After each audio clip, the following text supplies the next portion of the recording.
ప్రపంచాన్ని శాసిస్తున్న అగ్రరాజ్యం కానీ ప్రపంచాన్నే గందరగోళంలోకి నెడుతున్న ప్రకటనలు.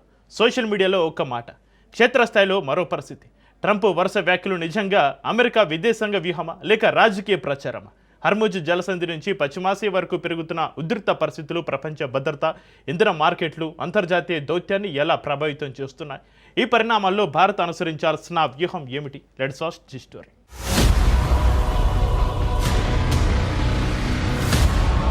అంతర్జాతీయ భౌగోళిక రాజకీయాల్లో నాయకత్వ స్థిరత్వం, పరిపక్వమైన విదేశాంగ విధానం ఎంత కీలకమో సోషల్ మీడియా వేదికగా సాగే అపరిపక్వ ప్రకటనలు అంతర్జాతీయ రక్షణ సమీకరణాలను అంతకంటే వేగంగా గందరగోళంలోకి నెట్టగలవనే వాదన ప్రస్తుత పరిణామాల నేపథ్యంలో చర్చనీయాంశమవుతోంది. అమెరికా అధ్యక్షుడు డొనాల్డ్ ట్రంప్ పదే పదే చేస్తున్న పరస్పర విరుద్ధ ప్రకటనలు గ్లోబల్ డిఫెన్స్ కమ్యూనిటీలో ఓ పెద్ద వ్యూహాత్మక డ్రామాగా మారాయి. తానే ఇరాన్ను పూర్తిగా ఓడించానని 75 సార్లు, ఇరాన్ పూర్తిగా ధ్వంసమైపోయిందని 65 సార్లు ప్రకటిస్తూ, మరోవైపు అత్యంత వ్యూహాత్మకమైన హార్ముజ్ జలసంధి పూర్తిగా తెరిచి ఉందని 55 సార్లు వాదించడం వాషింగ్టన్ క్షేత్రస్థాయి వాస్తవాలకు, దాని రాజకీయ ప్రచారానికి మధ్య ఉన్న భారీ అంతరాన్ని ఎత్తి చూపుతోందనే విమర్శలు వినిపిస్తున్నాయి. ఇరాన్ ఎలాంటి టోల్స్ వసూలు చేయడం లేదని 45 సార్లు చెప్పడం, ఇజ్రాయెల్ లెబనాన్ సరిహద్దులో బాంబు దాడులు పూర్తిగా ఆగిపోతాయని 35 సార్లు భరోసా ఇవ్వడం చూస్తుంటే ఒక అగ్రరాజ్య విదేశాంగ విధానం అంతర్జాతీయ రక్షణ ప్రణాళికల కంటే ఎక్కువగా పబ్లిక్ రిలేషన్స్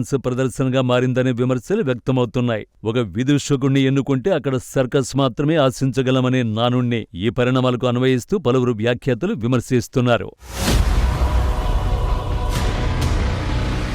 ఈ ఆకస్మిక గందరగోళ పరిణామాలకు గల హేతుబద్ధమైన ఆబ్జెక్టివ్ రక్షణ నేపథ్యాన్ని పరిశీలిస్తే మధ్యప్రాచ్యంలో ప్రస్తుత భద్రతా సంక్షోభం అత్యంత క్లిష్టమైన దశకు చేరుకుంది.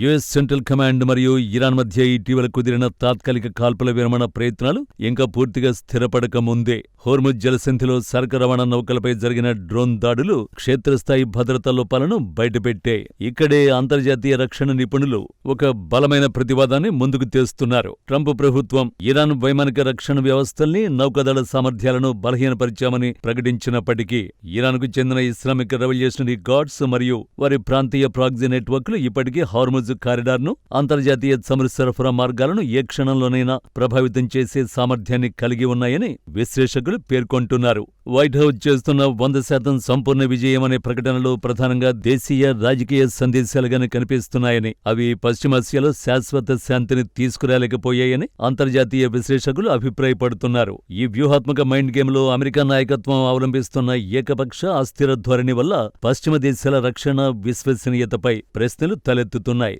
ఒకవైపు ఇరాన్తో చర్చలు సానుకూలంగా సాగుతున్నాయని చెబుతూనే మరోవైపు ఇరాన్పై కఠిన చర్యలను సమర్థించడం ట్రంప్ విదేశాంగ శైలిలోని వైరుధ్యంగా విమర్శించబడుతోంది. లెబనాన్ సరిహద్దులో ఇజ్రాయెల్ సైనిక చర్యలను నియంత్రించడంలో లేదా హార్ముజ్ జలసంధి గుండా వెళ్లే వాణిజ్య నౌకలకు దీర్ఘకాలిక భద్రతా హామీ కల్పించడంలో వాషింగ్టన్ ఆశించిన స్థాయిలో ఫలితాలు సాధించలేకపోయిందని విశ్లేషకులు పేర్కొంటున్నారు.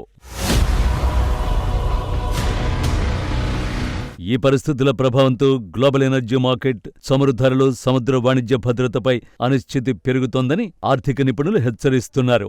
అంతర్జాతీయ ఒప్పందాలు, భద్రతా హామీల విషయంలో తరచూ మారుతున్న రాజకీయ సందేశాలు అమెరికా దీర్ఘకాలిక గ్లోబల్ విశ్వసనీయతను బలహీనపరిచే ప్రమాదం ఉందని కూడా పలువురు అభిప్రాయపడుతున్నారు.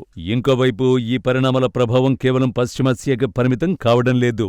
ప్రపంచ సముద్ర వాణిజ్యంలో దాదాపు 3/4 చమురు రవాణా హార్ముజ్ జలసంధి గుండా జరుగుతుండటంతో అక్కడ ఏర్పడే ప్రతి ఉద్రిక్తత ప్రపంచ ఇంధన ధరలు, సరఫరా గొలుసులు, బీమా వ్యయాలు మరియు సముద్ర రవాణా ఖర్చులపై ప్రత్యక్ష ప్రభావాన్ని చూపుతోంది.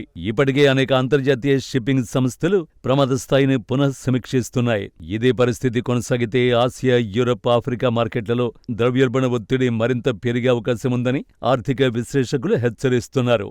ఈ నేపథ్యంలో ప్రపంచ దేశాలు కేవలం సైనిక కూటములపైనే కాకుండా ఇంధన భద్రత, సముద్ర భద్రత, సైబర్ భద్రత, సరఫరా గొలుసుల వైవిధ్యీకరణ వంటి అంశాలపై కూడా కొత్త వ్యూహాలు రూపొందిస్తున్నాయి. అమెరికా, యూరప్, గల్ఫ్ దేశాలు, భారత్, జపాన్, ఆస్ట్రేలియా వంటి ప్రధాన ఆర్థిక వ్యవస్థలు పరస్పర సహకారాన్ని పెంచుతూ వ్యూహాత్మక ప్రత్యామ్నాయాలను అన్వేషిస్తున్నాయి. అందువల్ల పశ్చిమాసియాలో కనిపిస్తున్న ఈ సంక్షోభం కేవలం ఒక ప్రాంతీయ ఘర్షణగా కాకుండా ప్రపంచ ఆర్థిక స్థిరత్వం, ఇంధన భద్రత, సముద్ర వాణిజ్య స్వేచ్ఛ మరియు అంతర్జాతీయ శక్తి సమతుల్యతను ప్రభావితం చేసే కీలక భౌగోళిక రాజకీయ పరిణామంగా విశ్లేషించాల్సిన అవసరం ఉంది.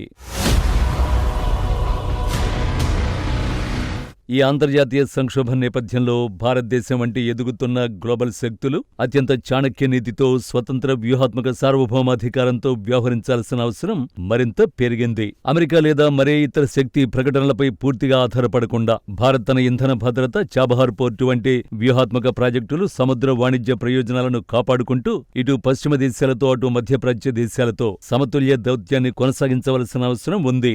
ఈ వ్యూహాత్మక ఉద్రిక్తతల నేపథ్యంలో ప్రపంచవ్యాప్తంగా రక్షణ బడ్జెట్ల కేటాయింపులు, భద్రతా సమీకరణాలు కూడా కొత్త రూపు దాలుస్తున్నాయి. అగ్రరాజ్యాల అస్థిర ప్రకటనల వల్ల ఏర్పడుతున్న అనిశ్చితిని గమనిస్తున్న అనేక దేశాలు ఇకపై ఏ ఒక్క శక్తిపై పూర్తిగా ఆధారపడకుండా స్వదేశీ రక్షణ సామర్థ్యాలను బలోపేతం చేయడంపైనే దృష్టి సారిస్తున్నాయి. ఇటు పశ్చిమాసియా సంక్షోభం, అటు నాటో దేశాల రక్షణ వ్యూహాల్లో వస్తున్న మార్పులు అంతర్జాతీయ ఆయుధ మార్కెట్ను కూడా వేగంగా పునర్నిర్మిస్తున్నాయి. ముగింపుగా చెప్పాలంటే ఆధునిక ప్రపంచ రాజకీయాల్లో కేవలం సోషల్ మీడియా ప్రకటనలు లేదా ప్రచార వ్యూహాలు శాశ్వత శాంతిని, భద్రతను తీసుకురాలేవు. స్థిరమైన దౌత్యం, వ్యూహాత్మక పరిపక్వత, విశ్వసనీయ విధానాలే అంతర్జాతీయ వేదికపై దేశాలకు దీర్ఘకాలిక నాయకత్వాన్ని అందిస్తాయి. మాటలతో యుద్ధాలు గెలవలేరు, ప్రచారంతో శాంతిని నెలకొల్పలేరు. స్థిరమైన దౌత్యం, విశ్వసనీయ నాయకత్వం, వ్యూహాత్మక పరిపక్వత ఉన్న దేశాలే మారుతున్న ప్రపంచ క్రమంలో ముందంజలు నిలుస్తాయి. ఏకధ్రువ ప్రపంచం క్రమంగా బహుళ ధ్రువ వ్యవస్థగా మారుతున్న ఈ సమయంలో భారత్ తన స్వతంత్ర విదేశాంగం, ఇంధన భద్రత, జాతీయ ప్రయోజనాలను సమతుల్యంగా కాపాడుకుంటూ ముందుకు సాగడం అత్యంత కీలకం. ఇదే వికసిత, సురక్షిత భారత్ దిశగా వ్యూహాత్మక ప్రయాణం.